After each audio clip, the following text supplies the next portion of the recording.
When we talk about circles and angles, that starts to introduce motion in two dimensions rather than motion in one dimension, and a nice connection to a physical concept with motion in two dimensions are the concepts of linear and angular speed. So that's what we're going to look at here.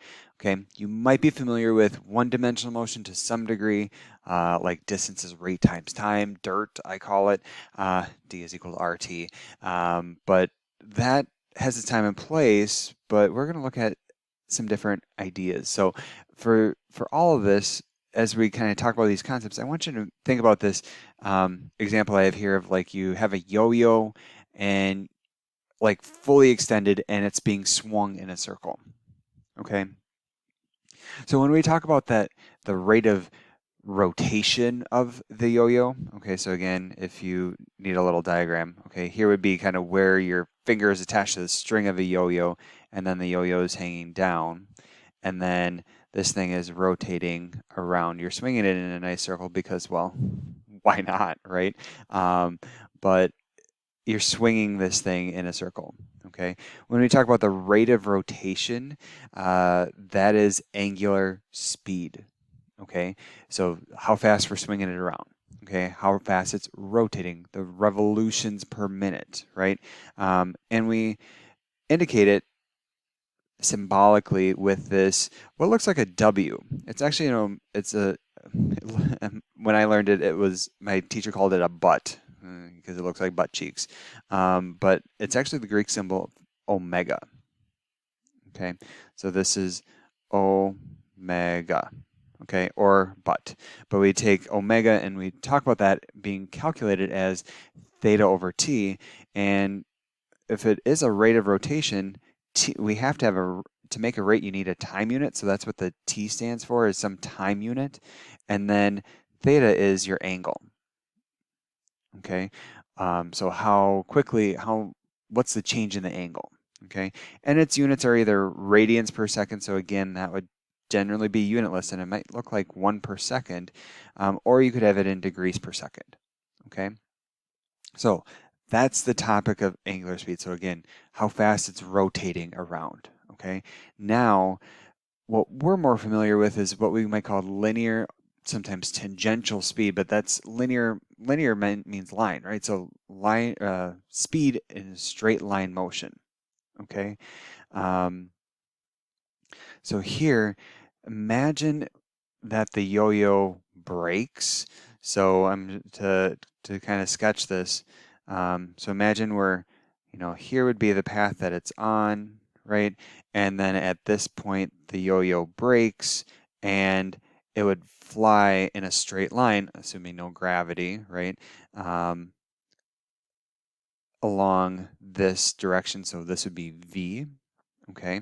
While omega would be, oops, I want to undo that. While omega would be kind of following this path of motion. So omega would be something like that. Okay, but V would be it breaks, flies off. Okay, and so with linear speed, we would calculate that normally, right? Distance divided by time.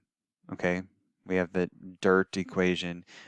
Really, when you're studying this, you learn it as R, but it should really be V for straight line motion. So then you solve it for V and you get V is equal to D over T. Great. Okay. The only problem is that D gets a little sensitive here because when we talk about D in the context of a circle, right, its distance would be actually S, arc length. Okay. So S here is our arc length.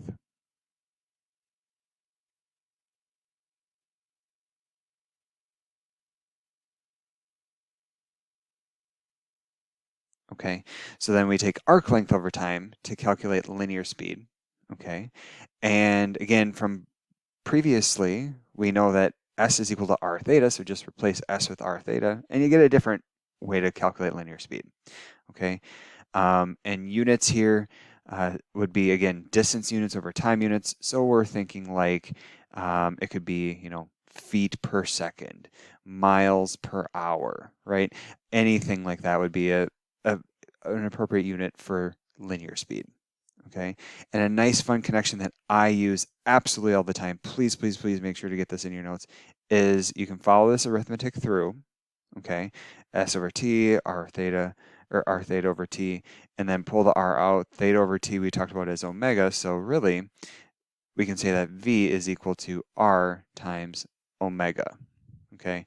Super quick way, if you've already calculated angular speed, multiply with the radius and you get linear speed. Super fast, okay?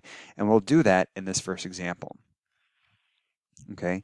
So a sprinkler, okay, so you put a sprinkler, typically it has a head here, and if you get one of those that just kind of works around in a circle, but imagine it's spraying a stream of water out, 3 feet, and then it's, rotating around freely, okay, makes a complete circle, okay, and it says it makes 2 full rotations each minute. Find the linear and angular speed of the outermost reach of the sprinkler. Okay, so omega is equal to theta over t. V is equal to S over T. Okay, I need to find both of those. What do I know? Well, I know there's 3. That's the radius of the circle. Okay, that one's a little bit more easy for me to work with. And then all we know, it makes 2 full rotations each minute. So 2 rotations per minute.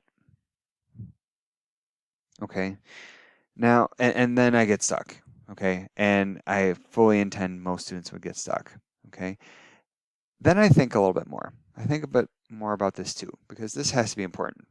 Okay, rotations per minute. When I talk about angular speed, right, it was rate of rotation. Okay, it needs to be an angle per time. Well, if I look at this, I have a time, right? I have kind of per 1 minute. So if I think about this, this is, 1 minute. But then the rotations, that means it goes around the circle 2 times. Oh, well, wait, 2 rotations, if I think about that in degrees, that's 720. So that's, right, 2 times 360 degrees in 1 minute. Okay, and so I get, this is just 720 degrees per 1 minute. And if you want to use radians, you sure can. But my friends, that is an angular speed. When we talk about rotations per minute, that is an angular speed. You get an answer for free. You might just have to change it into a more appropriate unit. Okay, so be aware. Okay, so great. I found what omega is, and now I need to find what V is. Okay, so V I can calculate S over T. Okay, and I can go ahead and do this, and you get some other work. Otherwise, remember that formula that I just said I absolutely love, R times omega? Well, R is 3, and we found omega to be 720 degrees per minute. Okay. So then if I multiply this through, I get 21,600, or 2,160 degrees, and this is feet per minute. Okay, and this is okay, but it's a little awkward to talk about degree feet minutes or per minute, right? So it would have actually been better if at the beginning when we found angular speed, if we had just represented this in terms of pi. So remember 360 is the same as 2 pi. So then I would have, 4 pi radians per minute, which is unitless. So so this would be a better representation of angular speed. And then if I carry that through, I'd get 4 pi per minute, and I get 12 pi feet per minute. So feet per minute's a better unit for us to work with. So there we go. And then I'm just going to write, I'm going to say, you need to write a sentence when you submit your work. I'm going to omit it for right now for time purposes. Okay. Last example, I want you to pause the video, try it on your own, okay, and resume the video when you're ready, okay? And here's my work. Okay, pause the video and look at it if you need to. Okay, explaining. So first I drew a diagram, 9 inches in as a radius because the diameter of the tire is 18 inches. Okay, and then there's this other number, 1800 revolutions, right? Well, revolutions per minute. Okay, so that kind of um, keyed me into this idea like, okay, it's a time unit, right? Time. So then I'm probably given an angular speed, which revolutions is another way of saying rotations, which is an angular speed. Okay. So I said 1800 revolutions per 1 minute. So then all I had to do is, change revolutions into something that I could work with a little bit more easily. So I said, in 1 revolution, there's 2 pi radians. Okay, again, if you need to convert it to degrees, that's fine. 2 pi radians. So then the revolutions would cancel out when I do dimensional analysis, and I'm left with 3600 pi per minute. That's my angular speed, my omega. Finding linear speed is then just take omega, or angular speed multiplied by the radius, so multiply by 9, carry that through, and then I would need to write a sentence answer. So, it was found that the angular speed is this and linear speed is this, boom, done. That's all you need. Okay, so linear and angular speed, again, angular speed is speed of rotation. Linear speed is straight line motion, assuming that the object that was rotating in a circular manner kind of flung off in a straight line manner.